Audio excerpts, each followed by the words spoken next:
Tanu Rabbanan Mitzvas Chanukah. Very, very brief recap. We went through all the things about the way the Talmud has about Hanukkah. When are you supposed to light the Hanukkah candles? Do you do 8, 7, 6, 5, 4? Do you do 1, 2, 3, 4, 5, 6, 7, 8, etc.? A little bit of the laws of lighting the Hanukkah candles, till what time? We light it at sunset, and then we went through quickly the paragraph that the Talmud has about Hanukkah. The Greeks came and they went to the sanctuary and they defiled all the oil, and then they found the one cruse of oil and they lit the menorah, and it's a miracle, and now we have Hanukkah.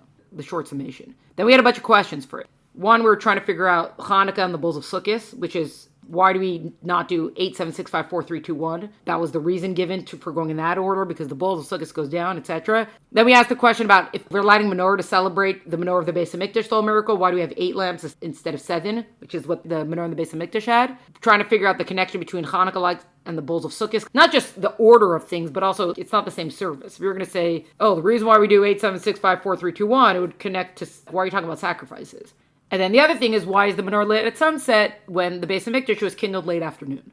So these are the 4 main questions. We have the punchline answers, because the point of the Hanukkah lights is to illuminate the darkness. It's dark outside, that's why we're going to light it, with the sun setting, that's why we're going to light the menorah, and that's why we're adding light, etc., all those things. Now we get into the deep dive part of things. About, from everything that the Talmud specifies about the miracle, it could have gone on and on for pages about the victory in battle. Maccabees, there were so few of them, and they beat the Greek army, that this is the Greek Empire, and blah, blah, blah. And instead it focuses on the oil, and the oil being defiled. What's the significance of this? It doesn't even seem like that big a deal, because if the war hadn't been won, we wouldn't even be talking about the whole menorah part. And even from that, there's other stuff in the Beis HaMikdash. There was a lot of gold and silver and gold pieces. There's a lot in the Beis HaMikdash, and we're focusing on the oil from everything. Like, what's the significance of that? So that's when we go into the whole deep dive of what is the actual real spiritual significance of Hanukkah. That it's not just this holiday that we're lighting a menorah. There was a greater war. There's a greater battle going on that we have to know what it's about. What's the thing about oil? Oil doesn't mix. Try to mix oil, put oil and water together, the oil's going to rise to the top. The symbolic war that was going on was that the Greeks were trying to undo this non-mixing feature, this sense of aboveness, of separateness. They didn't want the Jewish people to be God-fearing people. They wanted to be as secular as the rest of them, kind of thing. They're trying to take the divinity out of Judaism. That's kind of the punchline of what was going on there. That's part of why we light the menorah at nighttime, all these things. This sort of catches us up to where we're at. Last time we focused on the idea that we have this Al HaNisim prayer that we say during Hanukkah. So there's a song Al HaNisim, which a lot of people know the first lines of it. Then there's a paragraph that follows, and we say that during benching, and we say that during Shemona Esrei. It also kind of gives a recap of what occurred for the Hanukkah miracle. In the days of Matisyahu, Mattathias, and the Greeks rose up and they fought against them, etc. And there's one line there that says, what were the Greeks trying to fight against? Their fight was not against the physical body of the Jewish people. That's Haman. That's the story of Purim, that Haman didn't care who was religious or not religious. He just wanted the physical Jew gone, which is kind of the Holocaust. Hitler didn't care if someone was religious or not. He just wanted the physical Jew gone. The Greeks had no problem with the physical body of the Jew. If anything, they celebrate the body. The Greeks and their gymnasiums, and they used to work out naked or whatever. Well, whatever. That's what they did, because they were celebrating the human body. So between them, the glory of the body and the glory of the mind were the highest ideals that people can reach. So when we say, Lashkichem Torasecha, Lavim B'chuki Ritzanecha, they wanted to forget your Torah and to turn away from the statutes of your will. The emphasis is not that they want you to forget Torah. They want to forget that Torah is your Torah. Capital Y, God's Torah. That's really what was going on. There were kind of different levels of how that occurred that culminated in the actual war, because there were also decrees against certain mitzvos and things like that. But that's the general idea of what was going on, that we don't care if you want to call yourself a Jew or identify as a Jew, but this whole godness needs to get out of this whole Judaism thing. You can use it as kind of like your ethnic group or something like that, but when it comes into this practice and you start talking about, there's this invisible God beyond all of us, then you're taking it too far. That's what the battle was. That's what they wanted to destroy. And we spoke about how you could describe the mitzvos in 3 kind of ways. The testimonial mitzvos. We went out of Egypt, so that's why we have the matzah, and that's why we have the seder and all that. Maybe it doesn't necessarily make sense. Why are we still eating this? We have bread these days. Whatever it is. But we still get it. We're like, yes, we could see the connection between that. Then you have the judicial ones, which set up a court of law. Don't murder, don't steal, don't commit adultery. Be honest in your business practices. Have honest weights and measures. We understand this. Assumedly, even if God hadn't commanded it, we would still set these things up. We want a healthy functioning society. Then the last thing, you have the statutes. These are ones that make absolutely no sense. Kosher, for example. Shatnez. You can't wear a mixture of wool and linen.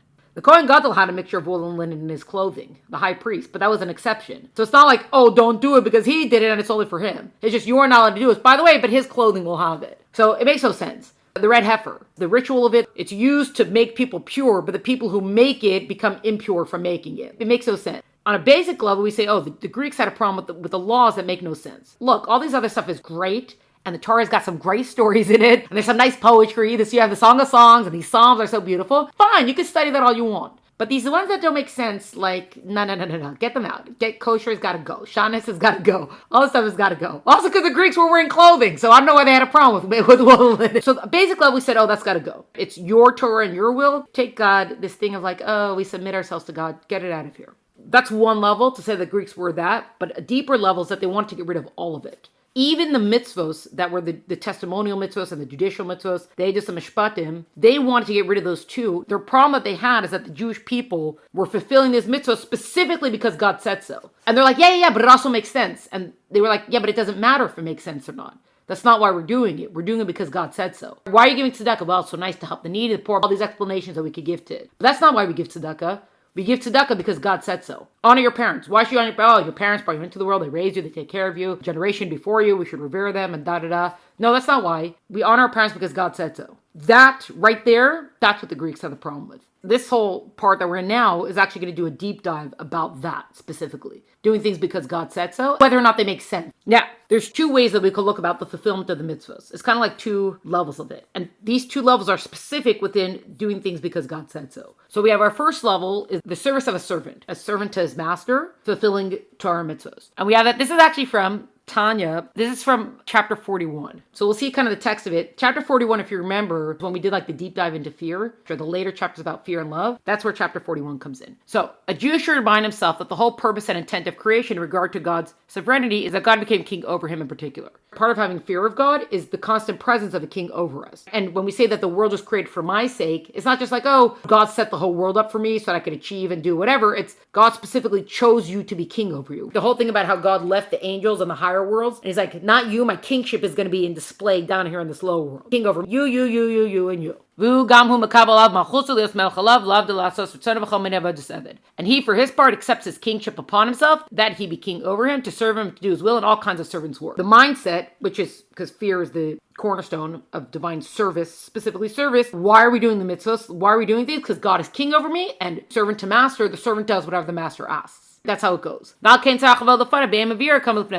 he must serve in his presence with awe and fear, like one standing before the king. Not just that we sort of like, God's a king, talk about it in these vague terms, but we actually are supposed to envision God before us as a king. We're going into this because this is part of what they were trying to undo. The fact that you have this level of divine service that God's the king, and not just this like general thing, but like I fully feel it, that God is a king over me. I see him. And the same way that a servant does according to what the master requests. The servant doesn't say, am I in the mood of this right now? Well, I don't really agree with your methods or whatever. No. Servant does what the master requests. That's the level of service, which again, it means that even if setting up a court of law makes sense, it doesn't matter, because when I'm a servant, the servant does whatever the master says. There's a line, I think it's a Chassidic line from, I don't remember who says it. A soldier has a head to wear a helmet. When you're a foot soldier, your job is not to be making strategies. Your job is to go and do whatever the general ordered. The captain, the corporal, whoever it is. That's what your job is right now. So that servant before king, God's the king. And as a servant, we're not debating whether or not the stuff makes sense. God commanded, and so we do. So that's one thing that they were like, no, we don't like this, love. We don't like this. We have another thing that there's a divine will and desire that's equally at the core of all the mitzvahs. So this is kind of taking things a step deeper, meaning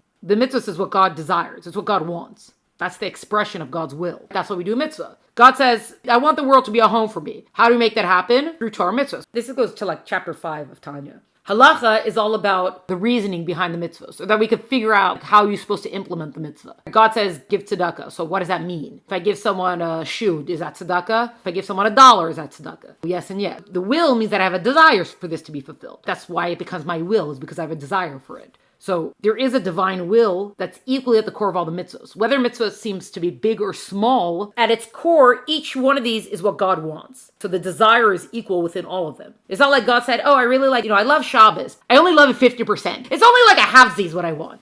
I want Shabbos, I want Shatnez, kosher, or whatever, all the mitzvahs equally. Going into this a little bit more. This is chapter 2 of Tanya. For he is wise, but not with the wisdom that is known to us created beings, because he and his wisdom are one. He and his wisdom are one is actually the part that's quoted in the Maamar. Okay, then we have here, this is from Isaiah. For my thoughts are not your thoughts. What are we looking at right now? We have this idea that there's a will and a desire that's at the core of all the mitzvahs. Because it's the divine desire, we do not and cannot understand it. Even the mitzvahs that make sense, that seem to make sense, that is not the reason why you fulfill those mitzvahs. This was part of the battle that was going on between the Jewish people and the Greeks at the time. Oh, but it makes so much sense to set up a court of law. Yeah, but it doesn't matter. God said set up a court of law, that's why I'm doing it. That's what drove them crazy. That's the spiritual war that was going on at the time. You ready for this? Lots and lots of text. This is from a later part of time. It's called the Geratz HaKodesh, chapter 19. Check it out. We're going to go into explaining what it means that we don't understand. Because it's, first of all, it seems like certain things we do understand. Set up a court of law because then there has to be law and justice and there'd be order. That makes so much sense. What do you mean we don't understand? We don't have reasons for the mitzvahs. Going through all the text, lots of stuff. For the term chachma, right, we recognize the term chachma. We say that's wisdom. Chachma bina das. Wisdom, understanding, and application of knowledge. So the term chachma denotes the source of conception and comprehension. That's the spark of an idea. That's the epiphany moment. That's like, wait a second, I got something. Does it become a fleshed out idea? Well, it depends if it goes to the bina stage or not. Bina is the understanding, it's the length and breadth of an idea. This is all actually chapter 3 of Tanya. See where we're going with all this. As explained, so as we already know, the word chachma comprises two words, koach ma, the power of what? There it calls it the faculty of the unknown, but it's the power of what? For it is a faculty that cannot be grasped intellectually. If you remember, we actually spoke about chachma a few times. We spoke about the hidden love that we have that's in chachma, because chachma is a place that's not touched. It can't be tainted. Why? Because there's no ego in chachma. That spark of an idea, that level above what our own mind could comprehend, as in before we bring our own understanding into it, it's a place of purity in the sense that no outside forces could get in there. Not just that, but you're not going to get outside forces in klipa and sitracha. The negative forces can't get there either. Because part of the definition of what the negative source is a sense of self. And chachma is a place without ego. It's a place of no self. You're just nothing before the possibility, before the potential of everything that can be. It's like standing in the giant library and just being like, whoa, right? There's no sense of self in that. You're just like overwhelmed by the potential of everything. So that's chachma. What does that have to do with anything? V'chein amar bazar. It says in the Zohar, deraisa. Araisa is the Aramaic for Torah. Deraisa mechachma nafkas, that the Torah derives from chachma. Torah is God's wisdom, God's will, wisdom, etc. Because the reasons for the commandments have not been revealed in rational terms, and they transcend conception and comprehension. Why did God choose this to be a mitzvah, not that to be a mitzvah? That has not been revealed to us. That is not something that we can understand. Even in occasional places where some apparently intelligible reason has been revealed and explained, like, oh, it's good to have courts of law for law and order. This reason alone that seems understandable to us. Okay, it's not the ultimate and full reason, because we can't even get to the depths of what the true reason of a mitzvah is.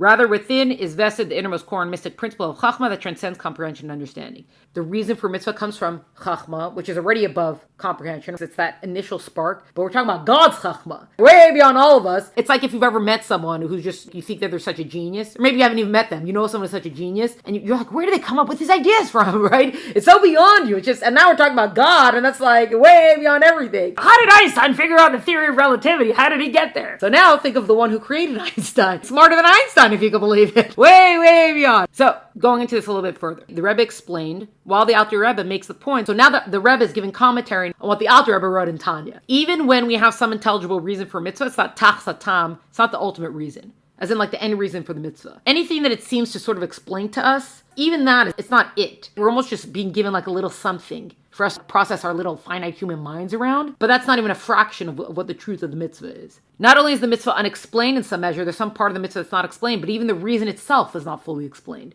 So the mitzvah is not fully explained, and the reason behind the mitzvah is not even fully explained. For in essence, a mitzvah is a super rational expression of the divine will, which is fulfilled through its performance. So we're doing all these mitzvahs, but we don't even truly understand the mitzvah. I could explain to you what a mitzvah looks like. Tzedakah is a good one. Charity makes so much sense. Give money to people who are not, whatever. It seems to make a lot of sense. Those who have a lot should share. Even those who don't have a lot should share. It's good for everyone when you do that kind of stuff. That's not even the full reason for the mitzvah. It's just what we were given for our finite minds to chew over. There's something called Derech Mitzvasecha, which is subtitled The Book on the Reasons for the Mitzvahs. This is by the Tzemach Tzedek, so it's the third Rebbe. So one thing we have is that the Rebbe tells us, according to what the Alter Rebbe said in Tanya, is that the full reason for mitzvah is not even revealed. Even where we think we have a reason for mitzvah, it's not the full reason for mitzvah. Why? Because we're talking about something that's supra-rational, something that's infinite and divine. We think, oh, I'm just doing the mitzvah, I'm just doing this act. But there's so much depth to it that we can't even begin to understand the depth of what we're doing. Now, the third Rebbe says in this Derech Mitzvah that one should chiefly keep in mind during the performance of a commandment is the intent of doing it because God has so commanded. As in, I'm doing this mitzvah right now because God said so. Not, I'm doing this mitzvah right now because, it makes sense. I'm doing this mitzvah right now because it's so beautiful. I love having guests,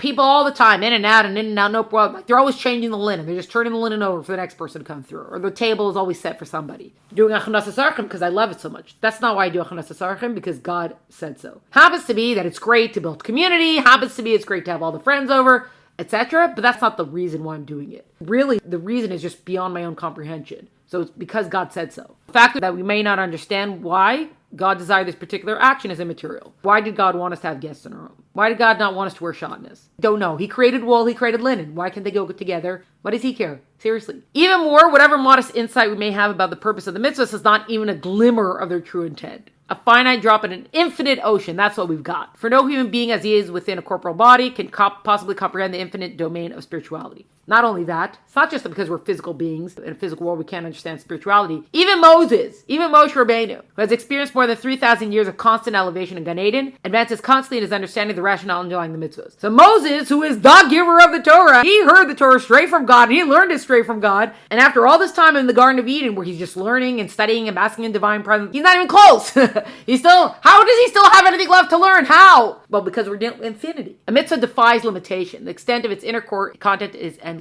Okay, so we understand that, as in the general idea that's being portrayed here. We can't fully understand the reason for a mitzvah. Ultimately, we do a mitzvah because God said so. We happen to find some understanding in it. That's for us to study later. That's for us to work out about later. But the reason why we do the mitzvah is because God said so. Even the ones that make sense. We're doing them anyways, and they make sense despite the fact that we're still doing them. So, one outstanding question, why does the Rebbe write that intelligible reasons have been given only for occasional mitzvahs? He says only some occasional mitzvahs have it. Whereas in fact, this would appear to apply to a multitude of commands, it's not to a majority. When you look at the three categories, the edus, the testimonies, mishpatim, the judicial, it seems like all of those make sense. And here, the way it's being described, it seems like, no, like you got like a few. Maybe 3 or 4 of them. Like, why would it be described like that? Because in most cases, only a general reason is provided while the details remain unexplained. For example, the mitzvah of tefillin. They give this example here, and you'll see how that kind of works for a lot of things. For example, the mitzvah of tefillin is something that comes straight from the Torah. God tells us, it shall be to you as a sign between your hand and as a remembrance between your eyes. That's what the Torah says. This is the reason, the quote-unquote reason that we have for tefillin. Because it's supposed to be a sign.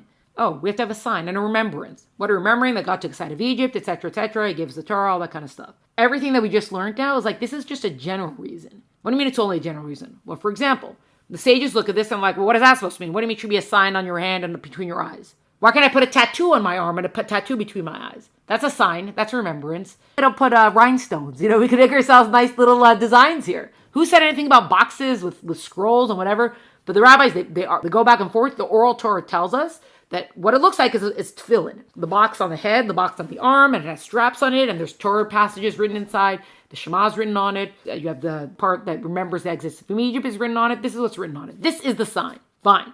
So now we've done all this studying about what the box is supposed to look like. I don't know if you've ever seen Minyan before, but most guys will have like a little mirror in their tefillin bag because when they put it on, they want to make sure it's exactly straight. So that's also, the tefillin has to be exactly straight. Don't wear the tefillin in the bathroom. You have to wear it while you're praying. Back in the day, the men used to wear tefillin all day long. They used to study in their tefillin, like they never used to take, they wore it all the time. And the strap has to be like this, and the knot like this, and all that kind of stuff. All of that is not the reason for the mitzvah. That's all explanations on how to fulfill the mitzvah. You said, but you told us it has to be a sign between, and remembrance. Yeah, but when we say that we don't really understand, we don't know, why do the boxes have to be square? Why can't they be a different shape? Rectangle, circle, whatever? We don't know. We don't have an explanation for this. The head tefillin has 4 scrolls in 4 separate compartments, and they're all within 1 square. The arm tefillin has 1 scroll within 1 compartment. Why are those different? We don't know. Why do the straps have to be black? What if I want to have gold bling straps? Why are they black? We don't know. We know that this is how you fulfill the mitzvah, but we don't actually have explanations for all of these. So you can look at almost any mitzvah, or probably every mitzvah. We say, you keep Shabbos because God created the world. In 6 days and he rested on the 7th. So that's why we have Shabbos. Why does Shabbos have to be fulfilled like this? Why does not cooking, why does that fulfill Shabbos? Why does it mean maybe every 7th day we should all be going out into the field and sit in a circle or something? Isn't that like restful or something? Maybe we should all be going to the Bahamas. Every 7th day we go to the Bahamas. Why do we do that? That's a great way to celebrate Shabbos, I would think. So all the different things, we have an explanation, but even that's just a general reason that's been given. Testifying to God created the world in 6 days, the 7th day he rested. That's just a small little piece of what the actual mitzvah Shabbos is. The true depths of what the reasoning is, of why God decided it should be this and not that. God could have rested on the fourth day. He could have been like, look, the great way to do a work day, work 3 days, work really hard 3 days, rest, and then work really hard the other 4 days. Why does it be 6 days in a row of work? Which I guess anyways would have, because once you do it on the back end, because it becomes a continuous thing anyways. Why? Why Shabbos? Why not Sunday? Other people chose Sunday. Why? So all these things are things that are, now we know things that happen on Shabbos and it's the spiritual realms and the depths and all this sort of stuff. It's such a tiny explanation for the mitzvah. Bring it all together now. That's why we talk about that. They want to turn us away from your will, specifically your will. The fact that the divine will transcends divine reason. Even the things that comes from God's mind and the will transcends, right? Your will overrides your own reasoning. When you desire something, it doesn't matter what makes sense or doesn't make sense. When you want something, it doesn't matter about what makes sense or not. Because desire is something that's above intellect even. Why are you craving this? Because. I don't have to explain myself to you. Why? There's no explanation for it. The things that I really want, why do you want this so much? I know, I want it. You could try to explain it, but it's so, we can see it for ourselves. Even when we try to explain something that we want so much, you can't really explain it. Sometimes when you try to explain it, it almost sounds stupid sometimes. The explanation you're giving, it makes it so much smaller than what you're feeling inside. What you're feeling inside is so strong compared to these words that you could get out. Because your will and desire, these are things that are way higher than intellect. The divine will transcends the divine reason. And what the Greeks wanted was to uproot the divine feeling within mitzvahs. Stop doing things because God said so. This is nonsense. This is ridiculous. This is the subjugation of the human mind, which is the ultimate of all creation, to some invisible, ridiculous force. That's what they saw it as. Instead of the way we see it, as that the highest level that we can reach is after we fully extended our intellect as far as we could go. That's when true faith begins. Now that we know that we maxed out our own mental capacities, now's when I really start to believe in a divine being that's greater than all of us. And that is where the root of my fulfillment comes from. Which is why, because they wanted to uproot the divine will, well, we say the divine feeling, but they want to uproot divinity. They want to take divinity out of mitzvahs. They want to turn everything secular, basically. This is the description from the Gemara. When the Greeks went into the Heichal, when they went into the sanctuary, Timu, they made impure. They desecrated, they contaminated all of the oil that was in the sanctuary. Oil, remember, represents holiness. It represents separateness. That is the core of all of this. The reason why I could say I'm doing this because God said so, etc., all that kind of stuff, is because ultimately I believe in this separateness. I believe in this holiness that transcends and does not mix with other things. I believe in something that is beyond and above me. Supra-rational. Not just like, oh, there's always someone who's smarter than me. Yes, but that would be a Greek way of thinking. Like, there's always another mind. There's always a greater mind. That's not what we're looking at, though. What we're looking at is something that transcends the human mind, the human logic. And the Greeks couldn't stand that. How could you subjugate the human mind? How can you subjugate it to something else? And for us, that's what it's all about, which is why, again, when they went into the sanctuary, that's why they defiled the oil. They defiled what represented the separateness. It tells us that Ashmanim, which is the oil, is representative of Chachma. Chachma, like wisdom, that's what's above. In the same way oil separates, oil represents holiness. Heichal, the sanctuary, represents Bina, which is understanding. Because the sanctuary is this physical manifestation that we've created. God said, I want a dwelling place for myself. Make me a sanctuary. So building the sanctuary is actually creating the physical of what God wanted. The oil represents something that's above that. So that's why Bina is understanding. That's when we bring our own intellect into a concept. So they'll do like these writing exercises with writers where they'll give them like a writing prompt. Sometimes it's like a one line or an opening line to a story or something like that. Like, hey, everybody go. Just start writing. So you could have 700 people in a room. You're going to end up with 700 different stories. So as soon as I bring myself into it, it becomes something uniquely unto me, according to my own understanding. And it has nothing to do with who's better or not, just because my experiences, my outlook, my mindset, my intellect is going to translate, bring it in a certain way. That's what Bina is. So Bina is when we take it and we create this physical form for it. This is what it looks like. Versus Chachma, which is a point above that, which is what the oil represents. So even the rational, quote unquote, rational fulfillment of Torah mitzvahs, even that becomes meaningless and without purpose if there's not the fundamental, super rational divine truth underlying it. Even if someone is just fulfilling mitzvahs, sure, you get the credit for keeping a mitzvah. But when you're doing the mitzvahs, only the ones that make sense to you, and only because they make sense to you, that's a Greek way of thinking. That's what the Greeks wanted, and that's the Greek way of thinking. I'm only going to do what makes sense to me. Great, you're doing the mitzvahs, but that's what the Greeks are trying to achieve. This sort of only whatever makes sense to my own human comprehension. If that's the case, you're taking the spark out of mitzvah, taking out the true meaning and intent of the mitzvah, because what the truth of the mitzvah is that it's fulfillment of God's will. That's ultimately what the truth of a mitzvah is. This is what God desires. This is what God wants. Sometimes your parents ask you something and you're just like, what? That makes no sense. But you have to do it because that's what they want. Or whoever it is. Nieces and nephews are like, I want it. And you're like, what? It's the same chair. No, I want this chair. That makes no sense. Fine, you can have the chair. I don't care. Whatever it is. Friendships or whatever, any kind of relationship. The more connected you are to someone or you feel love, respect, or whatever, this this makes no sense, but I'm going to do it because you asked it of me, sort of thing. When it's only the things that make sense to me, it's taking away that super rational divine truth, the super rational divine will. It's just really, you're only serving yourself then. You're not really doing it for what the ultimate purpose of it is, because this is the implementation of divine will.